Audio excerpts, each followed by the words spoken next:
जो बात कही है वो ठाकुरों को लेकर नहीं कही है, उन्होंने कही है एक विचारधारा को लेकर, जो विचारधारा गरीबों को शोषित करने का काम करती है, उनको वंचित करने का काम करती है, उनके अधिकारों से उनको मारने का काम करती है। इस देश के शोषण होता है, हमें उस ठाकुर को मारने की जरूरत है, ये कहने का अर्थ मनोज, जिन्होंने संविधान ना पढ़कर इन्होंने लड़ाई और झगड़ा ही किया है, जो स्कूल ना जाकर स्कूल के पीछे पड़े हों के लोगों ने, ओबीसी के लोगों ने, आज वो यहाँ तक पहुंचे हैं कि वो डॉक्टर, इंजीनियर, आईएएस और आईपीएस बने हैं, और वो किसी काबिलियत के दम पर नहीं, अपनी काबिलियत के दम पर और संविधान की काबिलियत के दम पर पहुंचे हैं। तो आनंद मोहन उनका नाम है। तो आपको एक बात बता देते हैं, वो ये कहते हैं कि अगर ये कविता मेरे सामने पढ़ी गई होती तो मैं जबान निकाल के सभापति के सामने रख देता।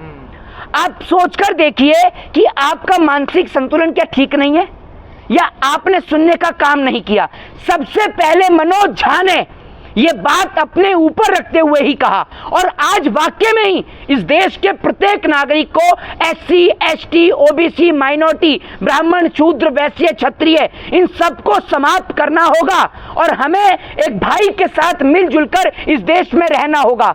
क्योंकि एक विश्व हिंदू परिषद, आपका बजरंग दल, आरएसएस, कोई भी मध्य प्रदेश की घटना पर नहीं बोला, और प्रधानमंत्री लगे हुए हैं कि मेरा चैनल है भाइयों बहनों मित्रों, और उसको लाइक करें, शेयर करें, सब्सक्राइब करें, और वो जो झुंझुना टुनटुना होता है ना बेल आइकन, उसको प्रेस करें, वो उसमें बिजी हैं। ठीक है, ये सोचने वाली बात है कि 125 करोड़ की जनता ने मोदी जी को वोट दिया है, ऐसा मोदी जी कहते हैं, मानता कोई नहीं है, क्योंकि हमें तो पता है कि वोट सिर्फ और सिर्फ ईवीएम से मिला है। तो अगर मोदी जी को 125 करोड़ जनता ने वोट दिया तो यूट्यूब पे मात्र 2 करोड़ सब्सक्राइबर क्यों हैं? क्योंकि नरेंद्र मोदी जी को अब कहीं भी कोई भी सुनना पसंद नहीं करता, इसलिए घबराहट के मारे गेट नहीं खुल रहा कि कहीं कोई सांसद को विधायकी की टिकट ना पकड़ा जाए। आज जो लोग हेलीकॉप्टर से उड़ा करते थे वो बाइक पर बैठकर चुनाव प्रचार कर रहे हैं, और अब तो मुझे ऐसा लग रहा है कि नरेंद्र मोदी जी ये कह देंगे, क्योंकि मोदी जी जो हैं वो इंटरनेशनल ब्लॉगर बन चुके हैं, ब्लॉगिंग करना इनका पेशा हो चुका है, अब जगह जगह जाकर ये ब्लॉगिंग करेंगे। तो अब मनोज झा ने संसद में एक कविता पढ़ गई, उसको लेकर देश भर में विरोध शुरू हो गया और ठाकुर धमकी दे रहे हैं मनोज झा को। देखिए, सबसे पहली बात तो यह है कि जो मनोज झा ने जो संसद के अंदर, जो संसद के पटल पर जो कविता पढ़ने का काम किया है, यह कविता 21 सितंबर को पढ़ी गई थी, जिसपे विवाद जो है वो 28 सितंबर के बाद शुरू होता है। आप सभी लोगों ने देखा, भारतीय जनता पार्टी बौखलाई पड़ी है कि एक ऐसा राज्य जहां पर लोकसभा की 40 सीटें हैं, वहां पर भारतीय जनता पार्टी का मुख्यमंत्री नहीं है, तो भाजपा जो है वो बौखलाई पड़ी है। जिसके बाद से मनोज कुमार झा ने क्या कहा है वो पूरे देश को सुनने की जरूरत है, और सबसे पहले मनोज झा ने एक डिस्क्लेमर लगाते हुए इस बात को कहा है कि हमें अपने अंदर के, उन्होंने सबसे पहले ये बात कही है कि मैं भी, यानी मनोज झा ने सबसे पहले अपने ऊपर भी रख के कहा है, और उन्होंने ये बात इसलिए कही है कि जहां पर, जिस जगह पर जो हमारे एससी, एसटी के, ओबीसी के जो भाई हैं उनका जो शोषण होता है, चाहे वो विश्वविद्यालय हो, चाहे फिर वो स्कूल हो, चाहे वो कॉलेज हो, चाहे फिर वो मंदिर हो, चाहे फिर वो पानी से पीने का कुआं क्यों ना हो, चाहे वो संसद क्यों ना हो, हर जगह जो हमारे भाइयों का एससी, एसटी, ओबीसी का जो शोषण होता है, उन्होंने कहा कि हमें उस सोच को, उस विचार को समाप्त करने की जरूरत है।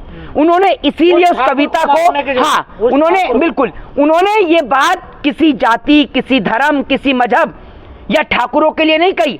इस देश के अंदर बहुत सारे ठाकुरों का इतिहास ऐसा भी रहा है जिन्होंने इस देश के लिए अपना सर्वोच्च न्यौछावर कर दिया, अपना तन, मन, धन सब कुछ न्यौछावर कर दिया। लेकिन आप इस देश के उन लोगों को क्या समझाएंगे जिन्होंने संविधान ना पढ़कर इन्होंने लड़ाई और झगड़ा ही किया है, जो स्कूल ना जाकर स्कूल के पीछे पड़े हों, उनको आप क्या समझा सकते हैं? तो मनोज झा ने जो बात कही है वो ठाकुरों को लेकर नहीं कही है, उन्होंने कही है एक विचारधारा को लेकर, जो विचारधारा गरीबों को शोषित करने का काम करती है, उनको वंचित करने का काम करती है, उनके अधिकारों से उनको मारने का काम करती है। इस देश के अंदर आप सभी लोगों को पता था कि लोगों को पानी नहीं पीने दिया जाता था, किस प्रकार से एससी, एसटी के लोगों ने, ओबीसी के लोगों ने, आज वो यहाँ तक पहुंचे हैं कि वो डॉक्टर, इंजीनियर, आईएएस और आईपीएस बने हैं, और वो किसी काबिलियत के दम पर नहीं, अपनी काबिलियत के दम पर और संविधान की काबिलियत के दम पर पहुंचे हैं। तो उनका यह कहना था कि जब उनके पास काबिलियत है, उनके पास सब कुछ है, उनके पास योग्यता है,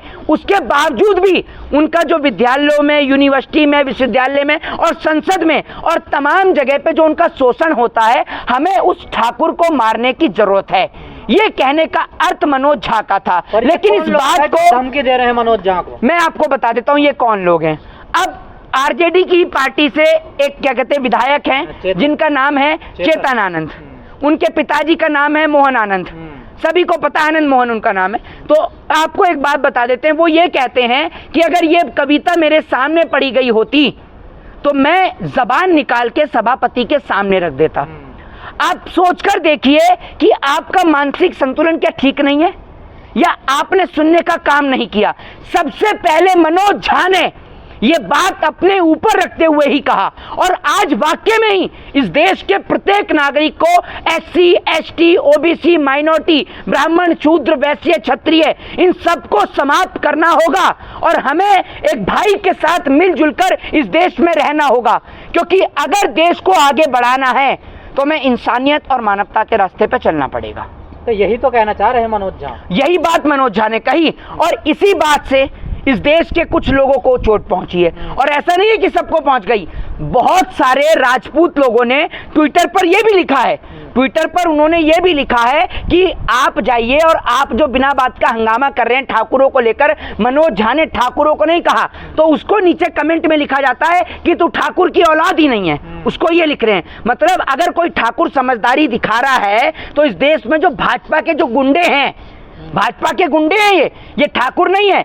ठाकुरों ने लड़ाई लड़ी है देश के लिए, आपस में थोड़ी लड़ाई लड़ी है। कई लोग कह रहे हैं कि लालू यादव उनकी पार्टी की एक बड़ी चाल है, ये देखिए। नहीं, कोई चाल नहीं है, कोई चाल नहीं है। एक बात मुझे बताइए, क्या इस देश के इतिहास में कौन नहीं जानता, आज विश्व का हर एक व्यक्ति बाबा साहब भीमराव अंबेडकर को पूछता है, मानता है, ठीक है। वो इसलिए मानता और इसलिए पूछता है क्योंकि वो उनकी ताकत का नतीजा है, वरना इस देश के कुछ लोगों ने उनको तो शिक्षा से भी वंचित रखा। आप ये सोचिए, उनको संस्कृत नहीं पढ़ने दी गई, संस्कृत नहीं पढ़ने दी तो उन्होंने फारसी पढ़ी, फारसी पढ़ी तो उन्होंने देखा कि भाई फारसी में इतिहास रच दिया, कोलंबिया पहुंच गए जनाब, कोलंबिया पहुंच गए और कोलंबिया पहुंचकर कोलंबिया में देश का इतिहास रच दिया।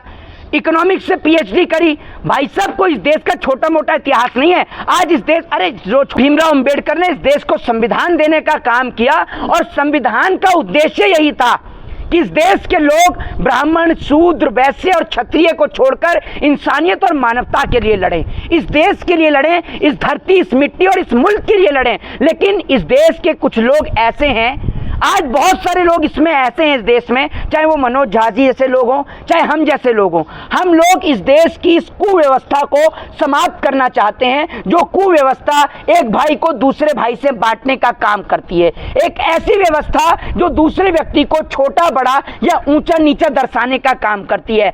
हम लोग एक जैसे दिखते हैं, हम सभी के पास दो हाथ हैं, दो पैर हैं, एक दिमाग है, तो हम लोगों को उस दिमाग का प्रयोग करना चाहिए। और मनोज झा की इस कविता का एकमात्र उद्देश्य सिर्फ यही था कि इस देश में जिस प्रकार से महिला आरक्षण बिल पर यह मुद्दा पूरा छिड़ा था, उन्होंने कहा था कि महिलाओं को आरक्षण तो मिल जाएगा, बिल्कुल मिल जाएगा, लेकिन पहले महिलाओं को सुरक्षा देने की जरूरत है।